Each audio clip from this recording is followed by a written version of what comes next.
नमस्कार। आज हम भारत के राष्ट्रपति की शक्तियों पर गहराई से बात करेंगे और इसे समझने के लिए हम डॉक्टर शंकर दयाल शर्मा के कार्यकाल को देखेंगे, एक ऐसा दौर जिसने इस पद की परिभाषा को ही बदलकर रख दिया। अक्सर ये सवाल उठता है कि क्या भारत के राष्ट्रपति सिर्फ एक रबर स्टैंप है? तो चलिए इसी सवाल की तह तक जाते हैं और इसे समझेंगे हम डॉक्टर शंकर दयाल शर्मा के कार्यकाल के आईने में, जो भारत के सबसे महत्वपूर्ण राष्ट्रपतियों में से एक माने जाते हैं।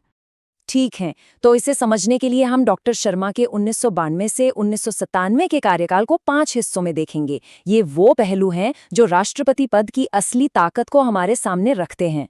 देखिए, डॉक्टर शर्मा का कार्यकाल 1990 के दशक के बड़े ही राजनीतिक उथल-पुथल वाले दौर में आया था। वो एक ऐसा समय था जब गठबंधन सरकारें आम हो चली थीं और ऐसे में राष्ट्रपति की भूमिका पहले से कहीं ज्यादा अहम हो गई थी। और इसकी सबसे बड़ी परीक्षा हुई 1996 के आम चुनाव में। उस वक्त एक ऐसी संवैधानिक चुनौती सामने आई जिसमें किसी भी पार्टी को साफ बहुमत नहीं मिला था। तो स्थिति ये थी कि संसद त्रिशंकु थी, यानी हैंग पार्लियामेंट। अब राष्ट्रपति के सामने ये बहुत बड़ा सवाल था कि सरकार बनाने के लिए किसे बुलाया जाए। क्या सबसे बड़ी पार्टी को या फिर किसी ऐसे गठबंधन को जो शायद ज्यादा स्थिर सरकार दे पाए। तो उन्होंने क्या किया? देखिए, उन्होंने सिर्फ ये नहीं देखा कि सबसे बड़ी पार्टी कौन सी है, नहीं, उन्होंने इस बात को प्राथमिकता दी कि कौन एक स्थिर सरकार दे सकता है, कौन सदन में अपना लोकतांत्रिक समर्थन साबित कर सकता है। असल में उनके कार्यकाल में 3-3 प्रधानमंत्री बदले और हर बार उन्होंने अपने असाधारण विवेक का परिचय दिया। और ऐसा करने का अधिकार उन्हें संविधान का अनुच्छेद 75(1) देता है। उनके इस कदम ने एक मिसाल कायम की कि राष्ट्रपति सिर्फ एक रबर स्टैंप नहीं है, बल्कि संविधान के एक बहुत ही सक्रिय संरक्षक हैं। चलिए अब आगे बढ़ते हैं और देखते हैं कि कैसे उन्होंने लोकतांत्रिक संस्थाओं के संरक्षक के तौर पर अपनी भूमिका को और भी मजबूत किया।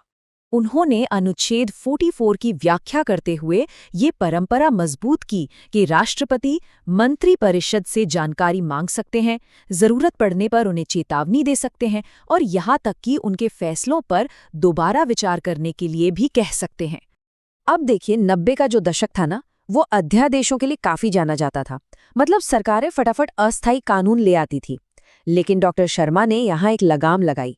उन्होंने अनुच्छेद 123 के तहत अपनी शक्ति का इस्तेमाल किया और ये साफ कर दिया कि भाई अध्यादेश तभी आएगा जब सच में कोई संवैधानिक जरूरत हो, सिर्फ राजनीतिक फायदे के लिए नहीं। उन्होंने राज्यपाल की भूमिका को भी एक नई दिशा दी। उस वक्त ये धारणा थी कि राज्यपाल केंद्र सरकार का एक एजेंट होता है, लेकिन डॉक्टर शर्मा ने इस सोच को पूरी तरह से चुनौती दी। उनका ये कहना कि राज्यपाल संविधान का प्रतिनिधि है, किसी दल का नहीं, आज भी संघीय गरिमा और निष्पक्षता के लिए एक मार्गदर्शक सिद्धांत की तरह काम करता है। तो सबसे जरूरी बात यह है कि उनके हर काम के पीछे एक गहरा संवैधानिक दर्शन था, एक मजबूत सोच थी। उन्होंने 1975 की इमरजेंसी का दौर अपनी आंखों से देखा था और उस अनुभव ने उन पर एक गहरी छाप छोड़ी थी। इसीलिए वो हमेशा कार्यपालिका की शक्तियों के गलत इस्तेमाल के खिलाफ चेतावनी देते रहते थे।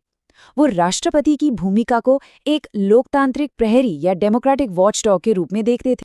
अंतर्राष्ट्रीय कानून के विद्वान होने के नाते वो मौलिक अधिकारों को बहुत महत्व देते थे। उन्होंने मौलिक अधिकारों को लोकतंत्र की सांस कहा था। उनका मानना था कि मानवाधिकारों की रक्षा करना ही संविधान का असली मकसद है। तो जाहिर है, उनके कार्यकाल ने राष्ट्रपति पद पर एक बहुत ही स्थायी और गहरी छाप छोड़ी।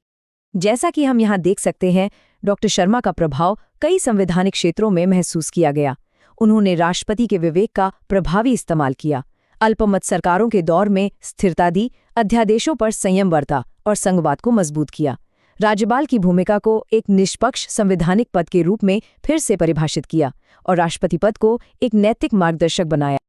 और ये कहना बिल्कुल सही होगा कि उन्होंने राष्ट्रपति पद को संवैधानिक मर्यादा, नैतिकता और विवेक का एक जीता जागता उदाहरण बना दिया। तो अंत में ये सवाल सोचना लाजमी है। ये विश्लेषण हमें दिखाता है कि राष्ट्रपति पद की असली शक्ति सिर्फ कानून की किताबों में नहीं है, बल्कि उस पद पर बैठे व्यक्ति के विवेक, साहस और संवैधानिक नैतिकता में